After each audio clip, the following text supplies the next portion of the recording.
Bueno, pues muy buenos días tengan todos ustedes, que Dios les bendiga, también los que nos siguen en las redes sociales. El día de hoy vamos a continuar con la serie El infierno, el infierno. Y el tema que vamos a tratar lo he titulado Un lugar para creyentes, así como lo escucharon. El infierno, un lugar de tormento para creyentes. Algunos probablemente se preguntarán, pastor, ¿no se habrá equivocado de título? No, no me equivoqué. Miren, este título a simple vista parece estar mal enfocado. Sin embargo, el infierno, como vamos a ver a lo largo de esta enseñanza, aunque pareciera un lugar que no es apropiado para creyentes, el infierno va a estar lleno de muchos creyentes. El infierno estará lleno de personas que en un momento de su existencia pertenecieron a una religión. Estará lleno de personas que en un momento de su vida practicaron una vida piadosa. Y la razón de que el infierno esté lleno de este tipo de creyentes es porque no todos los creyentes heredarán el reino de los cielos. Miren, la palabra creer no significa nada si en eso en lo que decimos creer no es la fuente de cambio. ¿Qué es lo que acabo de mencionar? Que todos decimos creer, ¿no? Incluso las gentes que no se reúnen los domingos a una iglesia o que no van a una iglesia, creen en Dios, en su mayoría. Pero no significa nada creer si en lo que ellos depositan su confianza no produce en ellos un cambio. Y la mayoría de la gente cree, son creyentes, pero nunca han cambiado su manera de vivir. Entonces, a eso es a lo que me refiero. Hay muchos en el infierno que van a ser creyentes, pero que eso en lo que creyeron nunca cambió la vida de ellos. Y ese precisamente fue el problema de los fariseos. Vayan ahí a Mateo capítulo 23 del 1 al 3.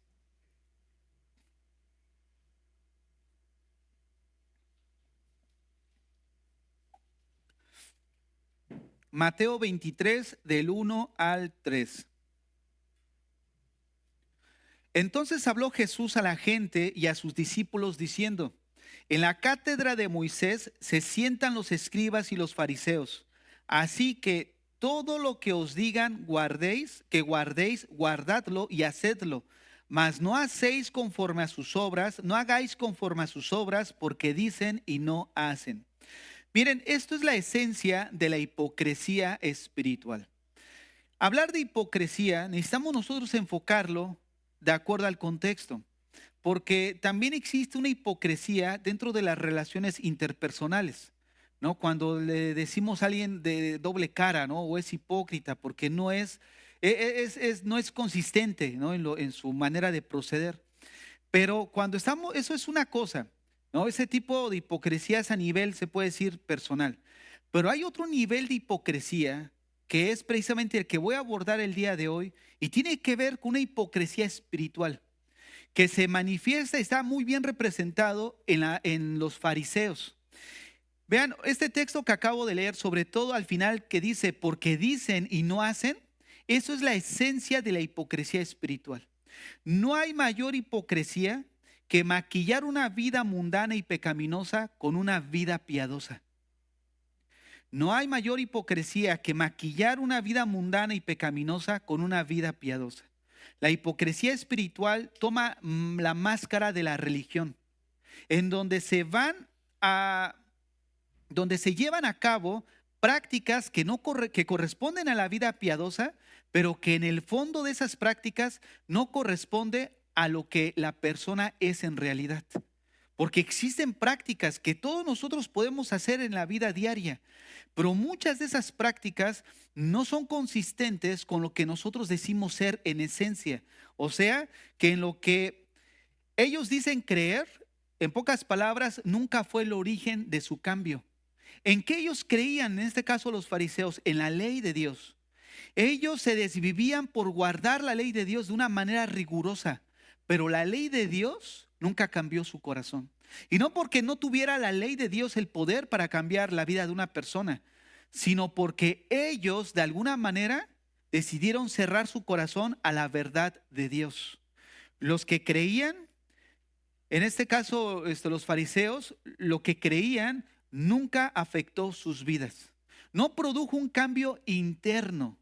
Era pura apariencia. De ahí que el Señor más adelante los llame a ellos, a los fariseos, hipócritas, aludiendo a la función de un actor. Un actor que personifica, obviamente, pues a un personaje. Es precisamente a eso a lo que se le llama ser hipócrita, ¿no? Oye, está actuando, está representando algo que no es en esencia. Y así eran los fariseos. Llevaban una vida actuada, donde asumían el rol de creyentes, pero que en el fondo de ellos era solamente un personaje.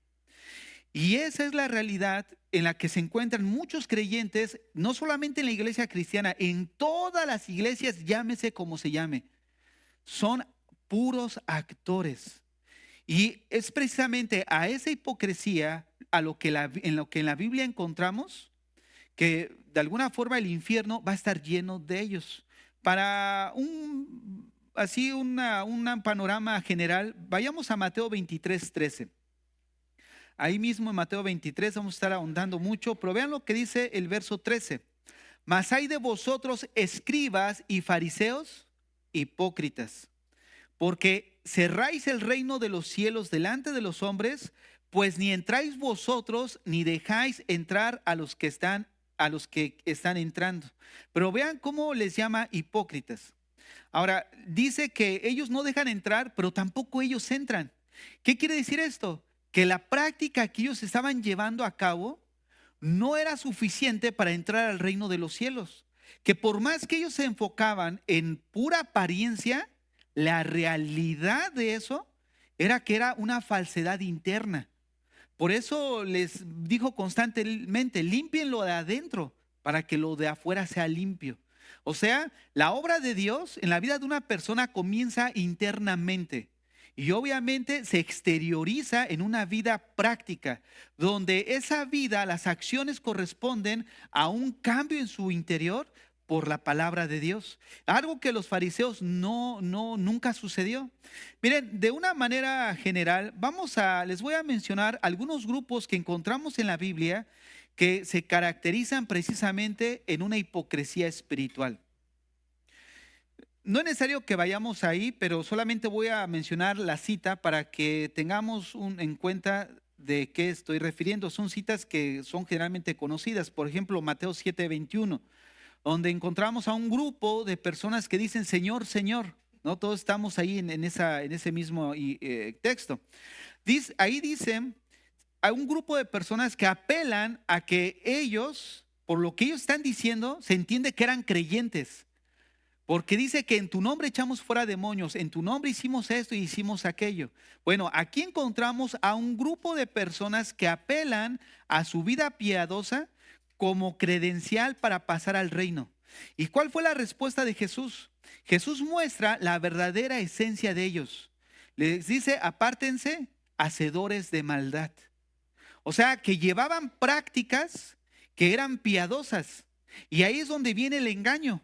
¿Por qué? Porque la gente que se autoengaña al hecho de hacer cosas piadosas que no son malas en sí mismo y que consideran que es suficiente para entrar al reino de los cielos sin darse cuenta que primero tiene que haber un cambio en el interior. Y estas personas que vemos aquí en Mateo 7:21 encajan perfectamente ahí. Encontramos en Juan capítulo 3 a un hombre llamado Nicodemo, quien pensó que por llevar una vida rigurosa, marcada por la vida religiosa, entraría al reino de Dios. Y llega con el Señor y le dice, oh Rabí, no sabemos que vienes de Dios porque nadie puede hacer lo que tú haces. O sea, él llegó muy confiado, muy sobrado por la forma de vivir. Era un maestro, era un rabí, un principal entre los judíos. O sea, no era cualquier cosa, era la crema innata de la religión farisaica. ¿Y qué le dice el Señor? Mira, Nicodemo, te es necesario nacer de nuevo para entrar al reino de Dios. En pocas palabras, no importa lo que tú hayas hecho, no importa tu vida moral ni tu vida religiosa, no es suficiente para entrar al reino de Dios. Vean nada más, encontramos en Juan capítulo 6 también a otros actores dignos de todo un Oscar. ¿Por qué? Porque le dijeron a Jesús, maestro, ¿cuándo llegaste acá?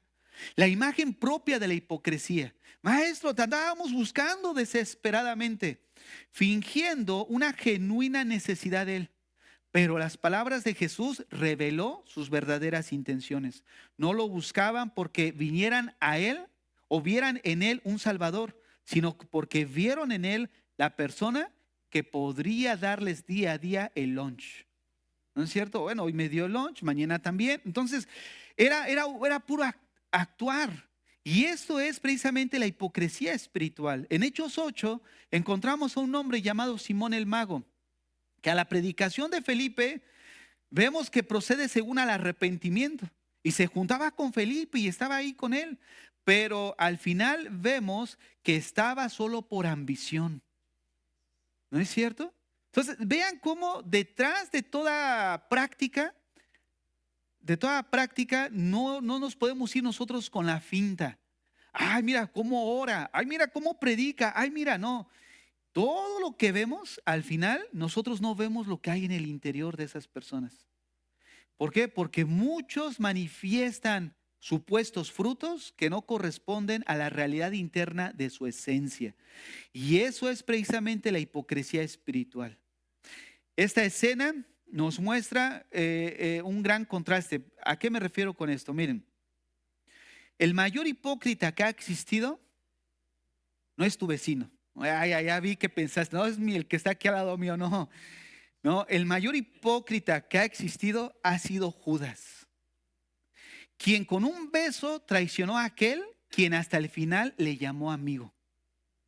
Es el peor que ha existido, estando con Jesús. ¿No es cierto? ¿Se acuerdan cuando Jesús fue entregado por él? Llega y le da un beso, mostrando según cierta pues familiaridad con él. Sin embargo, esta escena nos muestra un gran contraste. Judas, el más grande hipócrita que ha existido, quien caminó con Jesús mínimo un par de años, quien lo asistió, quien participó en su ministerio, quien predicó el evangelio, sanó enfermos, y que ahora en esta época, en esta fecha en la que estamos el día de hoy, en este tiempo, se encuentra en la sala de espera para ser condenado por toda la eternidad. Qué contraste con la vida de nuestro Señor Jesucristo, ¿no? Quien actuó de acuerdo a lo que Él dijo ser. O sea, Él fue consistente en sus obras como en su ideología y en lo que Él creía firmemente, ¿no? Obviamente porque Él era Dios. Miren, el hipócrita, el actor, el que finge ser lo que no es, dice la Biblia que le espera una condenación eterna. Si ustedes analizan la lista, y eso fue muy corta, porque faltaría mencionar a un Demas, a un Himeneo, a un Himeneo y Alejandro que se encuentran en Timoteo. O sea, la lista es enorme. Pero una lo que caracteriza a cada uno de estos personajes que acabo de mencionar, al final, es de que ellos asumían que llevaban una vida religiosa, pero la realidad era lo opuesto. Es por eso que el hipócrita y el actor, el que finge ser lo que no es, la Biblia los coloca en la condenación eterna. Porque todos ellos se caracterizaron por ser creyentes. Fíjate, todos eran creyentes, no negaban al Señor. Oye, en tu nombre hicimos tal cosa, en tu nombre predicamos. Y esto es lo mismo que vemos en la actualidad. Miren, estoy convencido que el peor engaño de Satanás son las religiones. Ese es el peor engaño. ¿Por qué? Porque coloca al hombre con la posibilidad de alcanzar el favor de Dios por sus propios medios. Lo coloca en una posición segura. Algo que según lo acerca a Dios es todo lo opuesto. Vive alejándose de Dios. Porque es de rechazar lo que Dios nos ha dado como medio de salvación, que es el sacrificio de su Hijo. Entonces, ¿qué es lo que hace el enemigo? Pues de alguna forma engañar a la gente. Vean lo que dice Mateo 24:51, ya para cerrar esta idea de acuerdo a los fariseos en el contexto de la hipocresía espiritual. Vean lo que dice, ya hacia el final del versículo. Y pondrá su parte con los hipócritas. Allí será el lloro y el crujir de dientes, Pero aquí lo que quiero mencionar y quiero reforzar es, el infierno entonces es un lugar donde van a estar ¿quién? Los hipócritas. En el contexto, hablando de lo que acabo de mencionar, muchos creyentes que asumieron ser lo que en realidad no eran. Es por eso que este tema es de suma importancia para nosotros como cristianos. Por eso Pablo le dijo a los corintios, evalúense a ustedes mismos. O sea, no que evalúes al vecino, no que evalúes a tu esposo o a tu esposa, una autoevaluación. Yo, ¿dónde estoy parado? Yo, ¿cuál es la motivación por seguir al Señor? ¿Cuál es mi motivación por ir a la iglesia? ¿Cuál es mi verdadera motivación al venir y a orar, a leer? ¿Cuál es la motivación? ¿Qué es lo que te atrajo a Jesucristo? Porque muchos son atraídos de una manera equivocada, como hemos mencionado anteriormente. Porque quieres que tu familia se arregle, tu matrimonio se arregle, quieres que tu hijo deje de ser borracho, drogadicto, quieres la mejor casa, el mejor coche, un mejor trabajo. ¿Y quién sino Jesús te lo puede dar?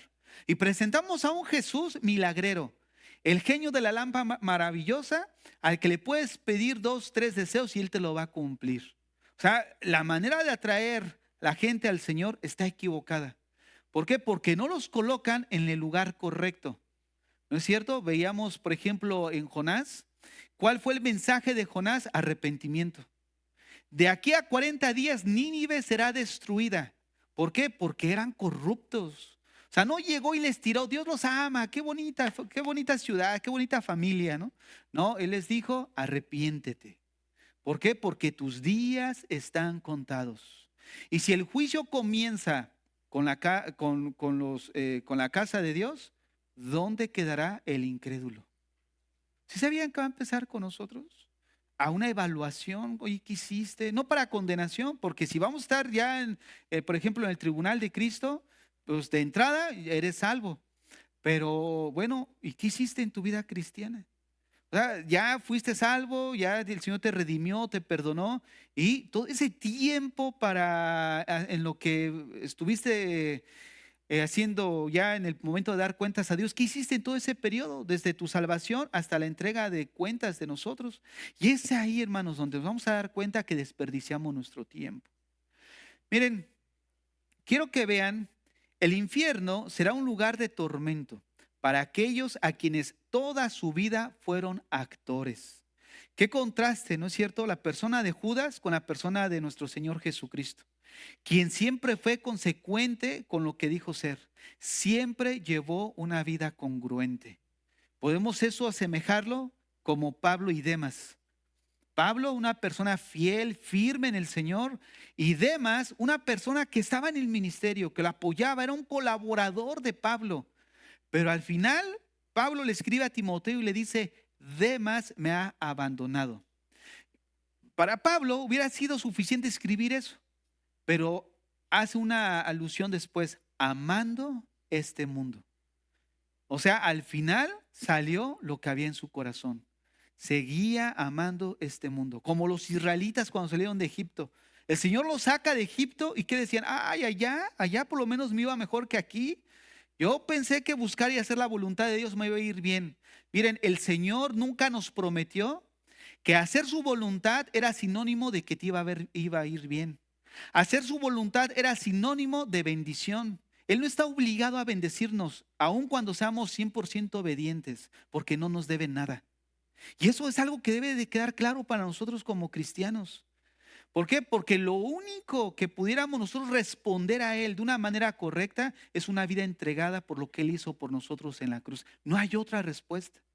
O sea, Él ya hizo suficiente solamente por habernos salvado, solamente incluso si no nos diera de comer día a día, con eso sería suficiente para ser agradecidos siempre con Él, por lo que Él ha hecho en la cruz por nosotros. Pero ahora el cristianismo encuentra otra manera de pensar respecto a Dios y a sus supuestas promesas. No, donde si yo tengo fe, va a suceder. Pero fíjense, Dios va a respaldar la fe que está de acuerdo a lo que Él ha prometido, porque Él no va a cumplir algo que Él no prometió.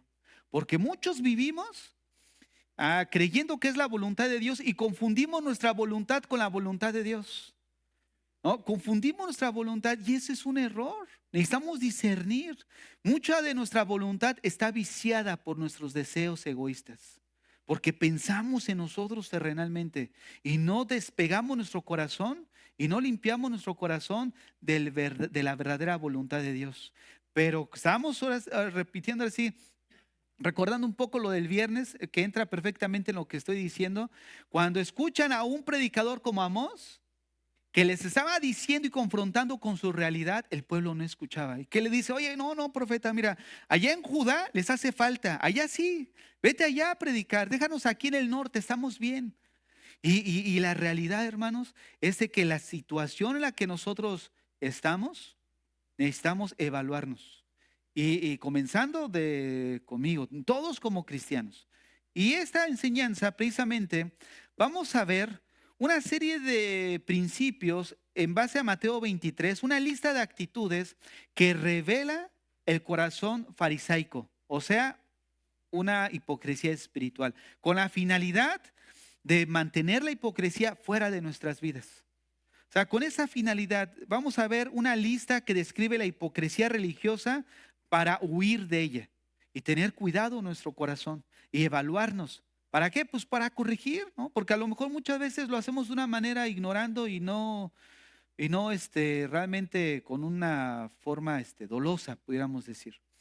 La primera característica que vemos de los fariseos en el contexto de hipocresía religiosa es que los hipócritas religiosos están más interesados en ser autoridad que vivir bajo la autoridad. Dice ahí Mateo 23, del 2 al 4.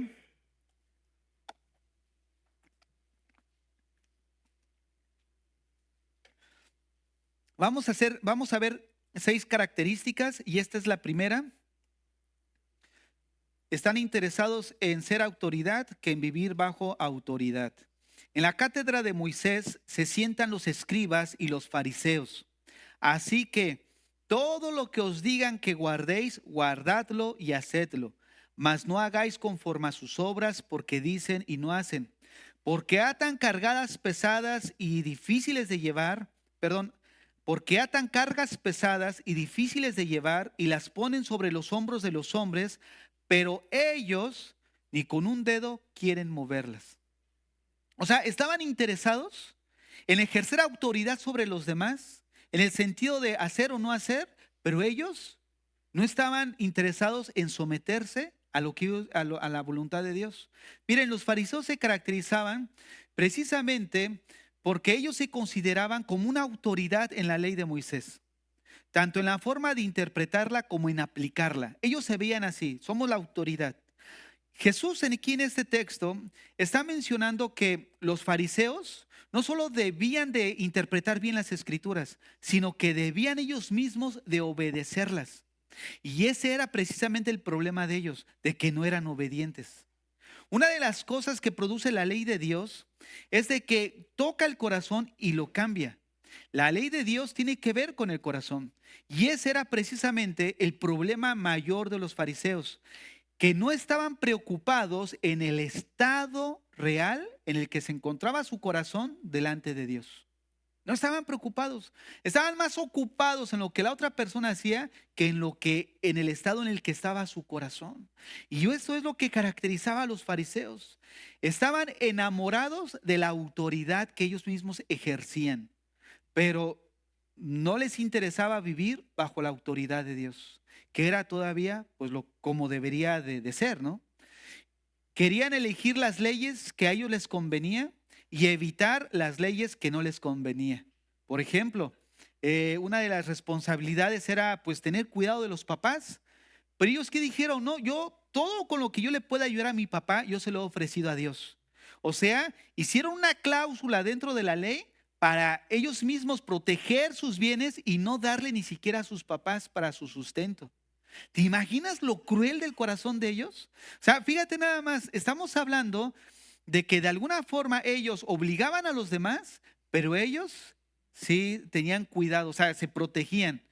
Ahora, hacían prácticas, pero su interior no estaba limpio. Querían agregar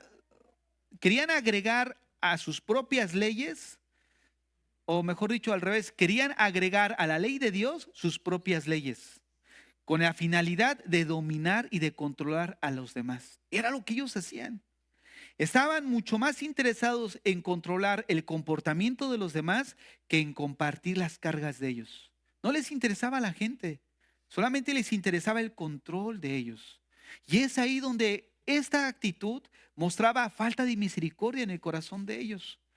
La segunda característica de un hipócrita religioso, en este caso los fariseos que estamos estudiando, es que estaban más interesados en impresionar a otros que en servirle a otros.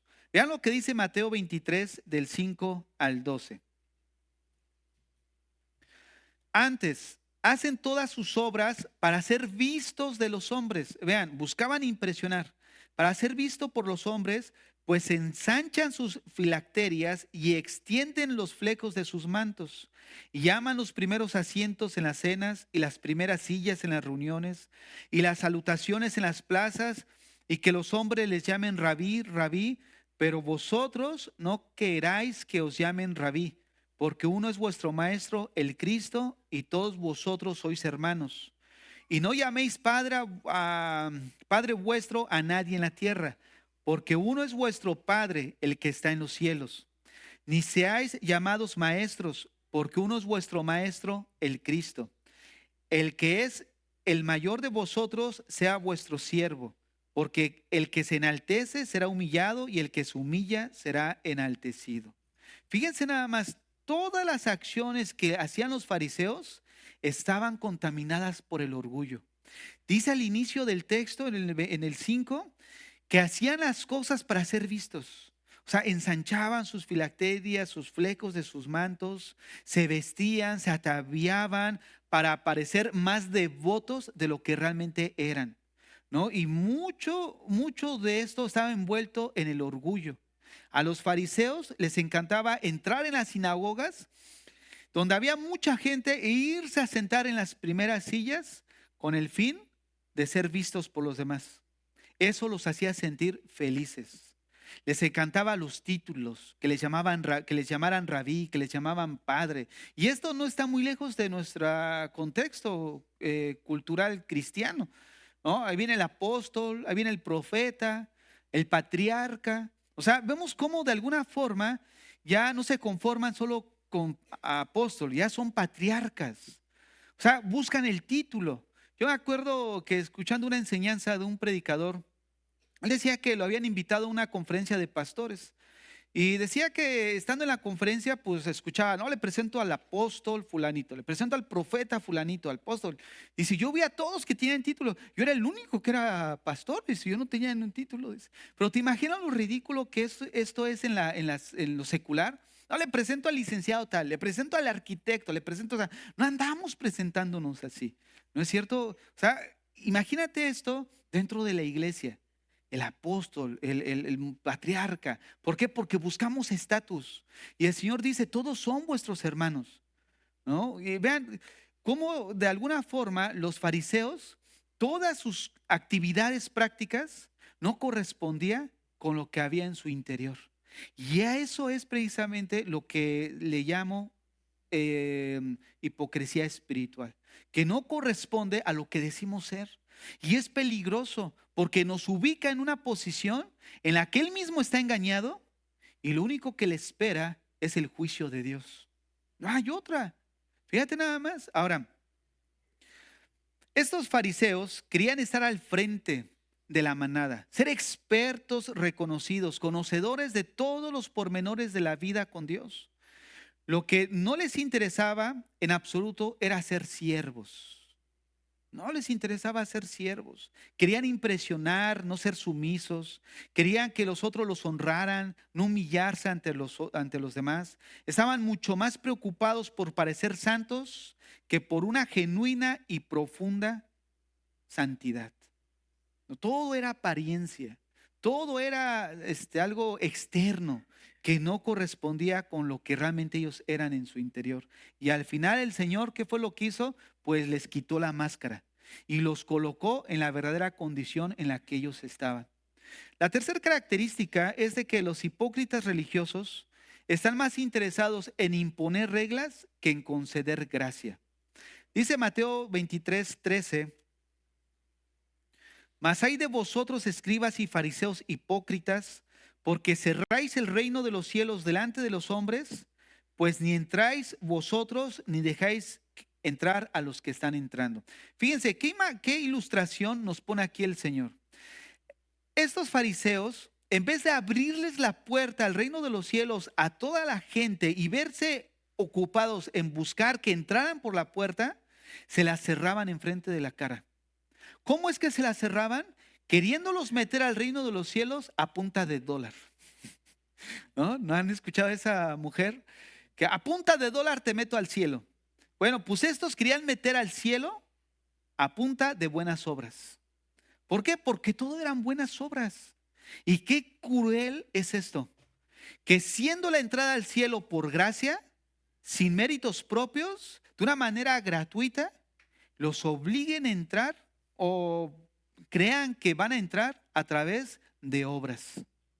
Es por eso que el evangelio que escuchamos, necesitamos poner atención qué evangelio estamos escuchando. Un evangelio de pórtate bien, obedece para entrar al reino, es un evangelio de obras. Yo sé que a muchos les cuesta todavía asimilar eso. ¿Por qué? Porque no está mal portarte bien, no está mal obedecer, pero eso no te lleva a la salvación. Yo lo estoy mencionando antes de. Nosotros necesitamos ver un antes y un después. ¿A qué me refiero con esto? Que antes de Cristo, mi obediencia no me produce salvación. ¿Por qué? Porque sería sustituir lo que Cristo hizo por mí. Ahora, si mi obediencia produjera salvación, ¿para qué Cristo vino a morir? Si cada uno de nosotros pudiéramos alcanzar la salvación por medio de nuestra obediencia. Sin embargo, la obediencia ya como cristianos sí es un requisito y es una condición, pero sobre todo es una manifestación natural de la naturaleza que tenemos nosotros. ¿Por qué? Porque nuestra nueva naturaleza que Dios ha puesto en nosotros produce obediencia. Antes de Cristo no teníamos la capacidad de obedecer a Dios, ¿no? Ahí estaba la mujer sufriendo. ¿Por qué? Por los amantes o las amantes que tenía el esposo o la esposa. O los hijos, de ver a los papás que estaban prácticamente siendo irresponsables, sufriendo. Pero en ese entonces, antes de Cristo, se veían incapacitados de obedecer. No, no sé si han visto aquellos que de alguna forma pues, le entraban duro al alcohol y se sentían mal. ¿Por qué? Porque se gastaban la quincena que correspondía al sostén de la familia.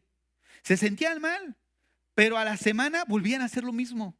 Y a la semana volvían a hacer lo mismo. Y genuinamente se sentían mal, pero estaban incapacitados de cambiar. ¿Por qué? Porque la obediencia solamente genuina viene a través de una nueva naturaleza. Porque como hemos enseñado, el problema del hombre no es de conducta, es de naturaleza. Cuando el Señor cambia nuestra naturaleza, entonces ahora sí tenemos la capacidad de obedecer a Dios. Y como tenemos la capacidad de obedecer a Dios, somos responsables de nuestra desobediencia. Fíjate nada más. O sea que si ahora el Señor te está diciendo que dejes algo y tú dices, no, no puedo, no puedo, no puedo. Uy, algo que no está funcionando bien.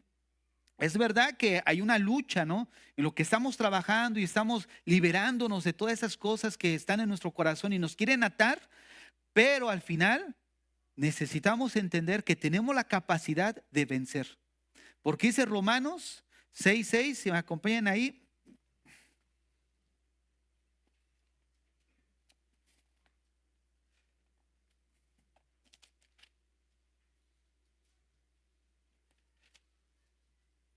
Ahí está.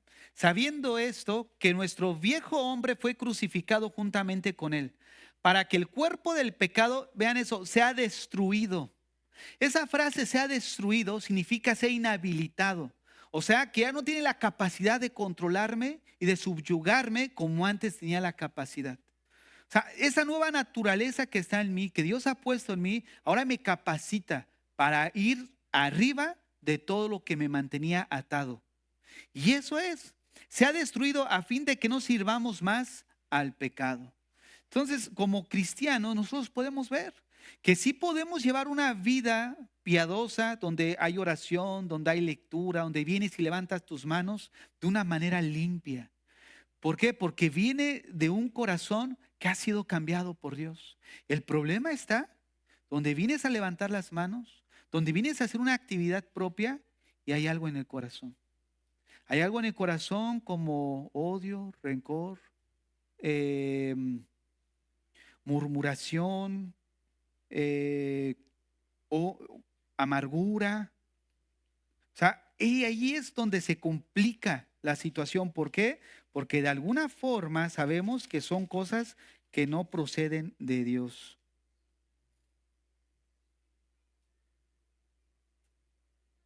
Déjeme.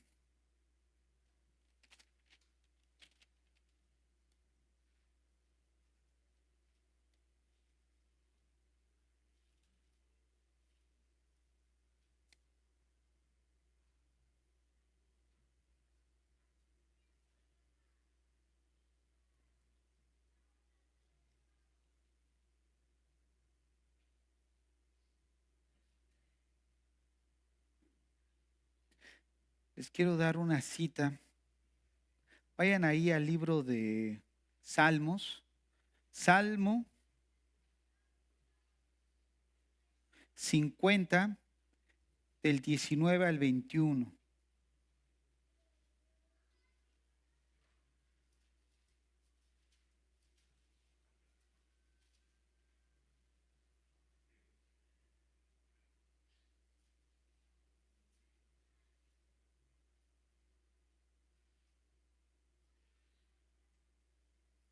Salmo 50.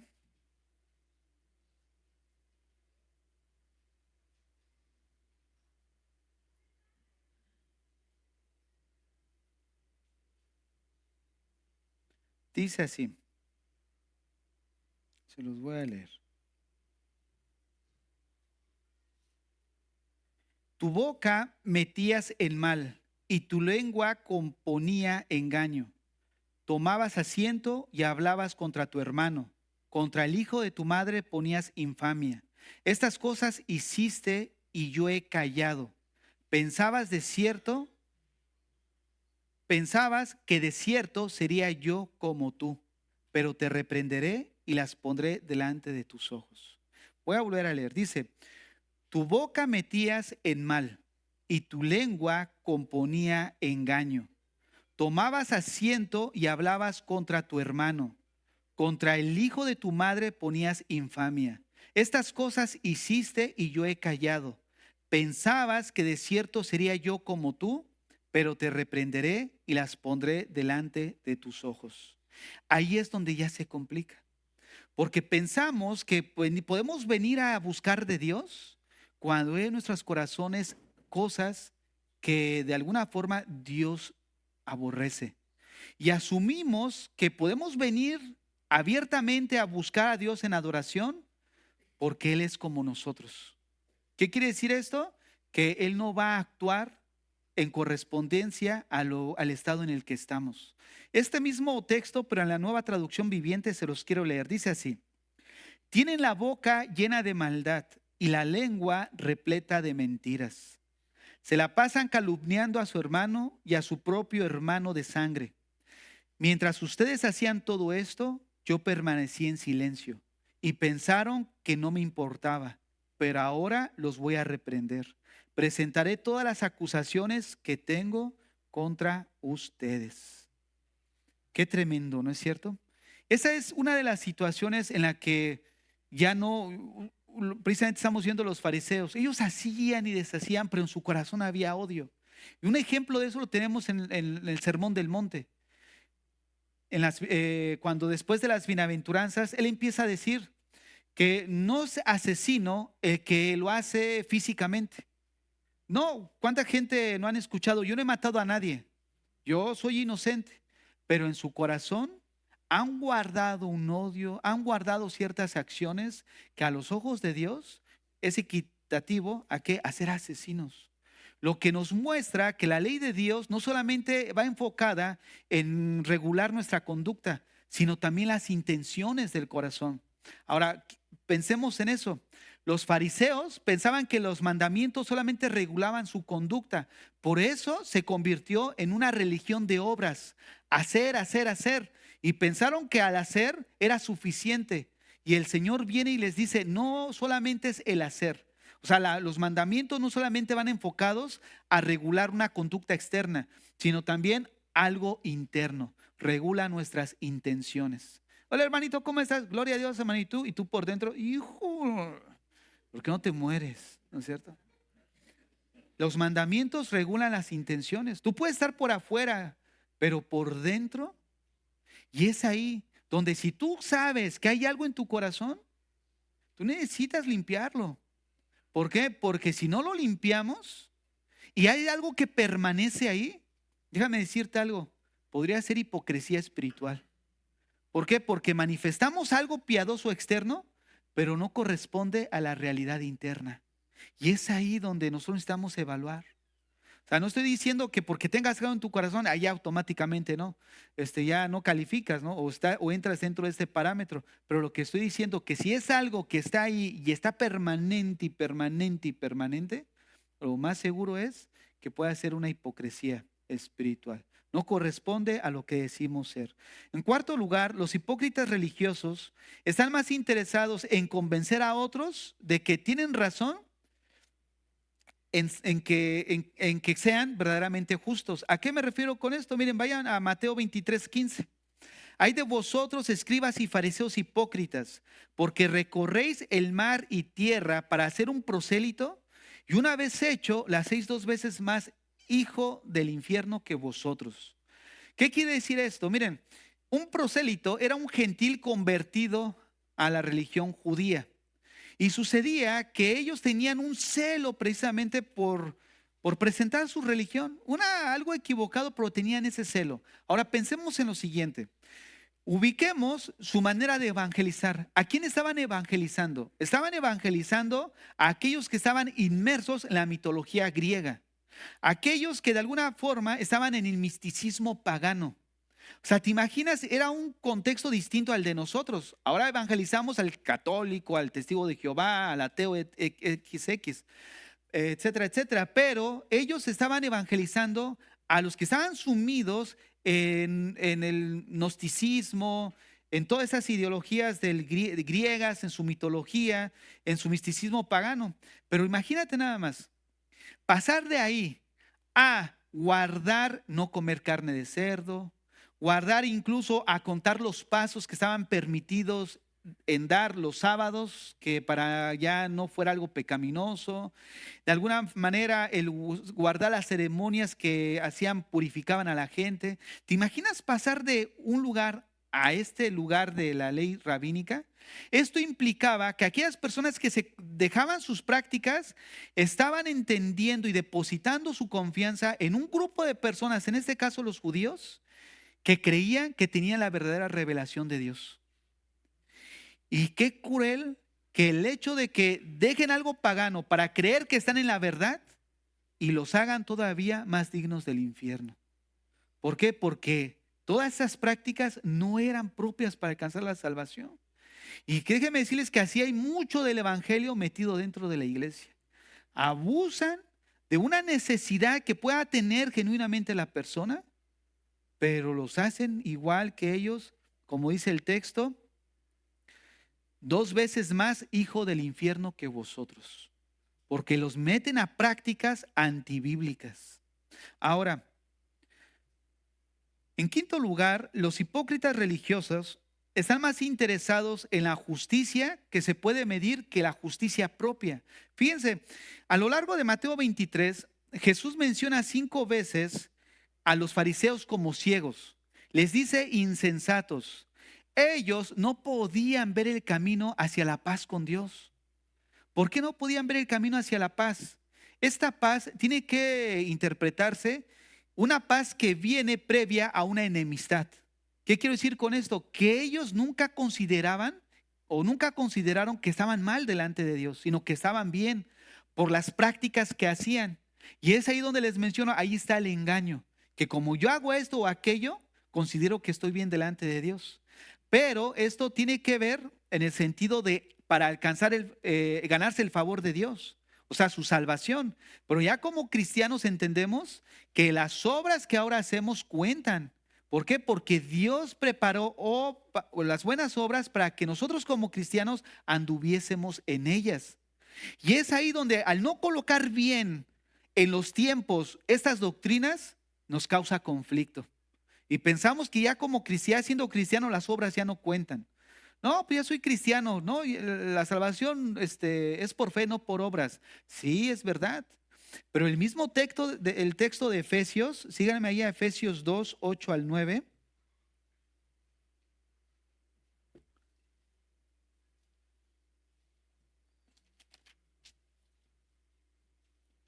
Vamos a leer desde el 4, Efesios 2, 4.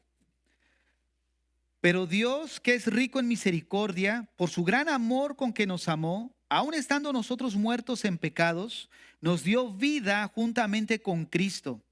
Por gracia sois salvos, y juntamente con Él nos resucitó.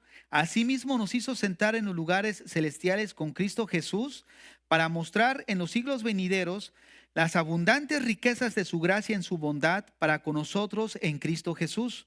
Porque por gracia sois salvos por medio de la fe, y esto no de vosotros, pues es don de Dios, no por obras para que nadie se gloríe. O sea, las obras no fueron un medio para alcanzar nuestra salvación, pero el texto no termina ahí. Mira lo que dice a continuación, el verso 10. Porque ahora somos hechura suya, o sea, somos transformados. Esta palabra hechura es de donde viene el término poema, donde en el castellano tenemos poema. ¿Cómo es un poema? Algo que rima, algo que tiene sentido. Esto implica el contraste en el que estábamos antes. ¿Cómo era tu vida? No, pues ni rimaba. No tenía sentido de la vida, ¿no es cierto? No había un propósito en ti. Pero cuando viene Cristo a tu vida, ahora te da forma. Ahora te transforma, tienes una razón de vivir, tiene un sentido tu vida. Y vean lo que dice, creados en Cristo Jesús para buenas obras.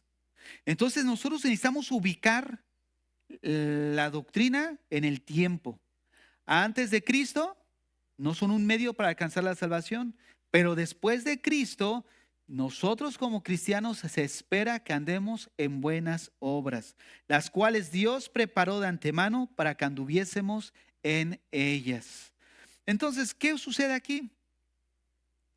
Que de alguna manera estos religiosos y fariseos estaban más interesados en la justicia, en medir la justicia de acuerdo a lo que ellos hacían y no a la justicia interna, que solamente viene a través de Jesucristo y que es gratuita. O sea, no hacemos nada para recibir esa justicia, algo que cada uno de nosotros ya tenemos. Si es verdad que nos hemos arrepentido y hemos nacido de nuevo. Todo creyente tiene una nueva naturaleza. Todo creyente ha sido investido con la justicia de Dios. Ha sido justificado, ha sido redimido y se ha aplicado la justicia de Dios en él y no la ira de Dios. Cada uno de nosotros. ¿Cuántos le dan gloria a Dios por eso? Dale un aplauso al Señor, imagínate.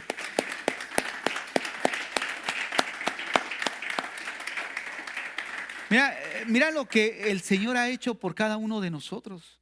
O sea, de ser recipientes de la ira, ahora somos recipientes de su gracia. Pero necesitamos cuidar nuestro corazón de estas cositas que pueden, o de estas cosas, para no minimizar algo que debe de ser tomado con seriedad, para no desviarnos. ¿Por qué? Porque necesitamos limpiar nuestro corazón. En sexto lugar y último, los hipócritas religiosos están más interesados en la apariencia externa que en la realidad interna. Y esto resume todo lo que hemos dicho. Vean lo que dice Mateo 23, del 25 al 28. Hay de vosotros, escribas y fariseos hipócritas, porque limpiáis lo de afuera del vaso y del plato, pero por dentro estáis llenos de robo y de injusticia. Fariseo ciego, limpia primero lo de adentro del vaso y del plato, para que también lo de afuera sea limpio.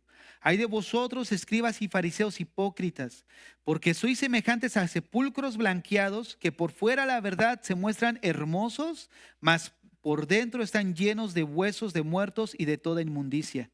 Así también vosotros por fuera la verdad os mostráis justos a los hombres, pero por dentro estáis llenos de hipocresía e iniquidad. Aquí quiero hacer como un balance en la enseñanza. Muchos pudieran llegar a asumir, como yo estoy luchando con algo, entonces yo estoy mal. No, nosotros necesitamos diferenciar que como cristianos todos los días luchamos con la tentación. La tentación en sí misma no es pecaminosa. O sea, el que tú estés siendo tentado no significa que estás pecando. Jesucristo fue tentado. El asunto es cuando nosotros somos seducidos por esa tentación y caemos en la acción, entonces se convierte en pecado. Pero en el momento de la transición de ser tentado, no es pecado, porque muchos viven atormentándose su vida. Es que pequé otra vez. ¿Por qué? Porque hay en mí esta lucha y estoy pecando. No estás pecando. Necesitamos entender que todavía no hemos sido glorificados y entonces todavía esta carne que no ha sido regenerada tiene impulsos naturales, en el sentido caídos, pecaminosos. Por eso hay esa lucha entre nosotros o en nuestro ser. ¿En qué? En que nuestra nueva naturaleza que busca adorar a Dios ahora está en contra de nuestras concupiscencias. ¿En dónde están ubicadas? No sabemos. Pero ahí en la Biblia lo menciona en nuestro cuerpo. No significa que tu carne esté mal, te vas a llegar y te vas a mochar, ¿verdad? Pero la Biblia sí dice que debe de haber en nosotros una abnegación moral. Por eso Pablo ahí en 1 Corintios 9, él menciona, vayamos a ir rápidamente para que no hablar al aire en el texto. 9:24, se los leo. ¿No sabéis que los que corren en el estadio, todos a la verdad corren, pero uno solo se lleva el premio? Corred de tal manera que lo obtengáis. Todo aquel que lucha, de todo se abstiene. Fíjate la abnegación de un deportista. Ya sabe que va a una competencia, ¿no? Un boxeador, uno de esos de alto rendimiento, no va a estar comiendo una noche anterior una taquiza, ¿ah? No, ¿por qué? Porque pues no vas a rendir. Y fíjate lo que dice. Todo aquel que lucha, de todo se abstiene. Ellos a la verdad para recibir una corona incorruptible, pero nosotros una incorruptible. Así que yo de esta manera corro, no como a la aventura. De esta manera peleo, no como quien golpea el aire, sino que golpeo mi cuerpo y lo pongo en servidumbre, no sea que habiendo sido heraldo para otros, yo mismo venga a ser eliminado. Hay que golpear el cuerpo, hermanos. ¿Quién quiere ser el primero en pasar? O sea, yo me presto para disciplinar. Hermanos, déjenme decirles algo. Golpear el cuerpo implica esa abnegación. Está esa lucha, pero tú te mantienes y hasta ese punto no has pecado delante de Dios. No lleves una culpa que te está atormentando cuando es una culpa innecesaria y es falsa. He visto muchos creyentes que de alguna manera viven con esa atormentados por una culpa que ni siquiera tiene un fundamento. Entonces, limpiemos nuestro corazón de todo eso.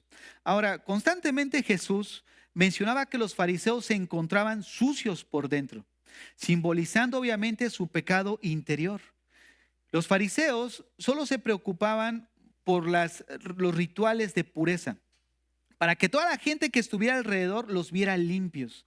Todos aquellos que los llegaran a observar dijeran, ay, mira, este sí es un súper ungido, súper santo. Sin embargo, no les preocupaba contaminarse con la avaricia, ni ensuciarse con los excesos que se habían asentado dentro de su vida. Se enfocan en lo externo, pero no se enfocaban en lo interno. Y Jesús mencionó que los fariseos, o mejor dicho, a los fariseos les llamó sepulcros blanqueados. ¿Te imaginas? ¿Con qué amor el Señor les habló? O sea, hey, oye, tú eres un sepulcro blanqueado. O sea, es algo que... Pero ¿quién se va a ofender? Pues el que sea un sepulcro blanqueado, ¿no? Pero si tú no eres un sepulcro blanqueado, pues no te vas a ofender, ¿no? Pero fíjate nada más dice el Señor, sepulcros blanqueados. Se ven bien por fuera, pero había muerte por dentro. Y esto revela el problema de los fariseos. Estaban muertos por dentro. Y aquí es el clímax de todo el mensaje.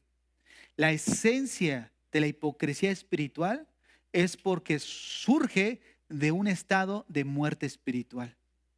Realmente esa persona tiene nombre de que vive, pero está muerto. Esa es la esencia. Eran actores en escena.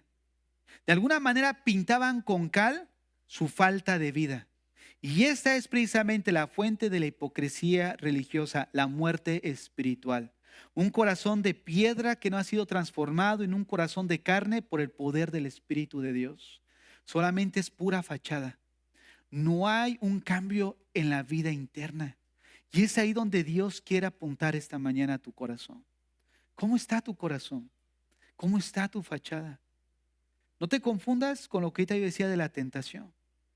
Pero si tú sabes que hay algo en tu corazón que todavía no lo has arreglado y ya tienes un tiempo, hoy es el momento para corregirlo, para mostrar el fruto de nuestra nueva naturaleza. Pero si al salir de aquí tú eres indiferente como los fariseos y continúas una vida religiosa pensando que el favor de Dios está en tu vida, de alguna manera puedes equivocarte. ¿Por qué? Porque ahí es donde surge el autoengaño, que puede llevarte a la condenación eterna. El infierno va a estar lleno de puros creyentes. Hasta los mismos ateos creen. Y ahí te das cuenta que el infierno va a estar lleno de eso. Y esto es el mensaje del día de hoy. Dios hablando a tu corazón a que consideres tus caminos. Ya te habló una vez, dos veces, arregla tu corazón con fulanito, con fulanita, que tu padre de infancia, que tu hermano de infancia, arregla tu corazón. Arregla tu corazón, arregla tu vida. Y se los digo por experiencia propia, porque muchos pudieran decir, bueno, a lo mejor por pastor porque nunca sufrió, nunca está pasando lo que yo estoy pasando. Generalmente dice así la gente, ¿no? Cuando tú estás hablando y, oye, haz esto, es que tú no lo has vivido. Mira, aun cuando no lo hemos vivido, no lo hayamos vivido, no significa que no tengamos en ese momento la facultad de instruirte bíblicamente de lo que Dios está y manda a hacer, corregir esa falta en nuestro corazón. Deja de tu corazón esa amargura. ¿Por qué? Porque el primero que no puede vivir eres tú. ¿Ya te oliste? O sea, ¿ya te oliste cómo hueles en ese odio, en ese rencor, esa amargura? El perfume es el deseo de qué? De odio hacia esa persona, ¿no es cierto? O sea, destila del corazón que no ha perdonado o que tiene amargura solamente eso. Pero cuando nosotros decidimos liberar nuestro corazón, ¿qué encontramos? La vida de Dios. ¿Por qué? Porque es el fruto de una nueva naturaleza. Que usted no sabe lo que me hizo mi ex, o lo que pasó con fulanito, o mi hija me traicionó, o mi hijo hizo algo que me deshonró. ¿Cuántas veces no has deshonrado a Dios? ¿Cómo podemos comparar algo que nos hayan hecho? Y no podemos comparar con lo que nosotros le hemos hecho a Dios. Esto tiene que ver con la hipocresía espiritual. ¿Por qué? Porque muchos probablemente pudieran verse en conflicto con el Señor cuando estén haciendo cuentas con Él. Es mejor limpiar nuestro corazón. Que miren, nadie tiene su vida comprada ni asegurada. Aun cuando seas cristiano genuinamente, ¿qué cuentas le vas a dar a Dios? ¿Qué cuentas le vamos a entregar al Señor? ¿No? ¿Cómo estamos desperdiciando nuestra vida? Porque eso impide también un servicio. Eso impide manifestar el carácter de Dios en nosotros. Cierra tus ojos ahí donde estás.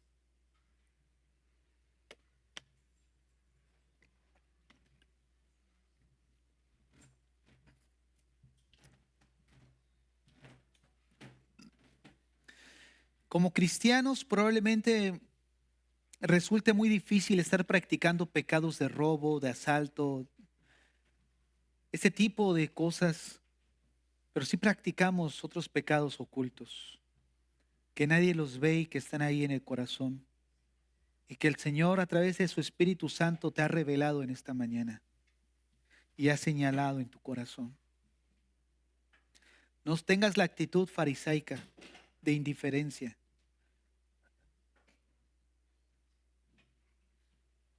No pretendas asumir que el Señor es como tú, que como Él ha guardado silencio y ha callado, no pasa nada. No asumas y no creas que es así. El Señor quiere tratar en tu corazón esta mañana.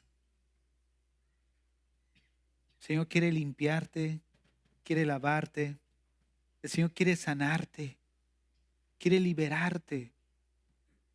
El Señor sabe por lo que has pasado. El Señor conoce tu condición espiritual, conoce tu corazón. No hay nada que Él no conozca. Muchos han llorado en la soledad de su vida. Muchos han gritado incluso, libérame de esto, Dios.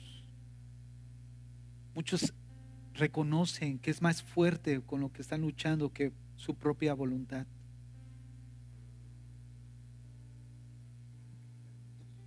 Por más que has resistido, has caído una y otra vez. Y eso se debe a que no te has dado a Dios primeramente. Quieres llevar una carrera, una vida solo, solitario. Ahí nadie te va a ayudar. Ahí nadie te va a echar porras. Ahí nadie te va a decir la verdadera condición en la que estás. Si caminas tu vida cristiana solo, es difícil. Es difícil.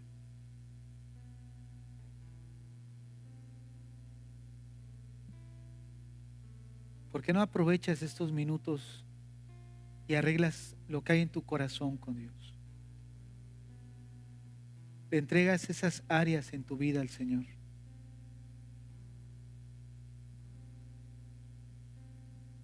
Dios quiere sanarte, quiere limpiarte,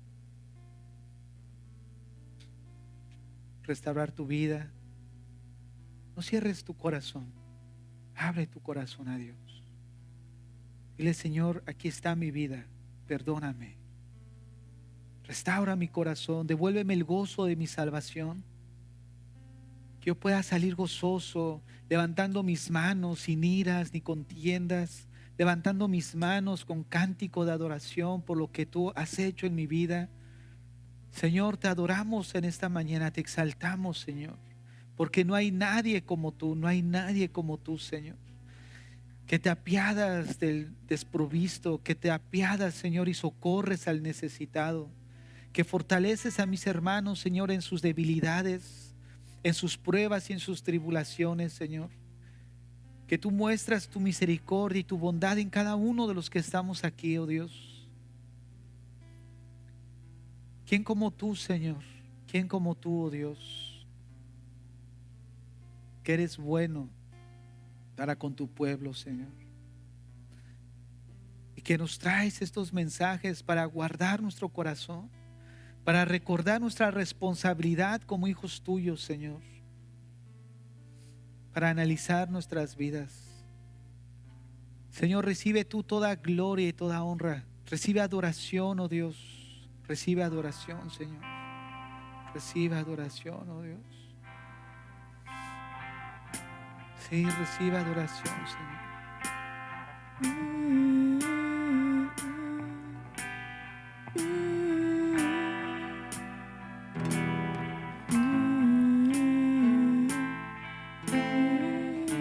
Estela, ¿puedes pasar?